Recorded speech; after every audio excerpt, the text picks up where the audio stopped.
Un cri unanime ce lundi 8 avril 2019 dans les rues de Libreville et même dans d'autres localités du pays. Comme par le passé, le mouvement a été spontané. Les élèves se sont propagés comme une traînée de poudre dans la plupart des rues du Gabon. Leur sortie serait tout simplement liée aux mesures prises par le gouvernement lors du Conseil des ministres du 29 mars 2019. Ces derniers avaient décidé d'accorder la bourse d'études uniquement aux élèves ayant totalisé une moyenne supérieure ou égale à 12 au baccalauréat.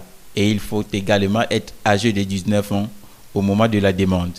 Une mesure qui semble briser pour bon nombre le rêve d'égalité des chances. Ce qui se passe n'est rien d'autre que la manifestation d'un réel ras-le-bol.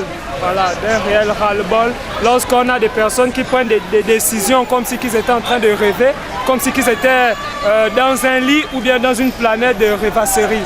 On ne peut pas nous demander de faire 12.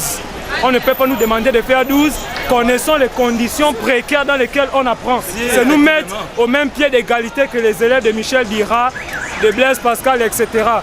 Et ça donne l'impression qu'on est dans une théorie qui est celle suivante, que ce soit leurs enfants qui eux prennent la relève et que nous devenons esclaves de ces enfants-là par le biais d'un sabotage, d'un assassinat du système éducatif public.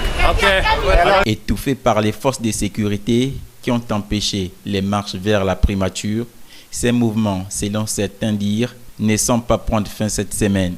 Plusieurs établissements de Libreville et même de l'intérieur du pays devraient tout de même rentrer dans cette même danse. Au gouvernement de Julien Kogue-Bekale de prendre toutes les dispositions, car Ali Bongo Ondimba a placé son second septennat sous le sceau de la jeunesse, qui est aujourd'hui mécontent.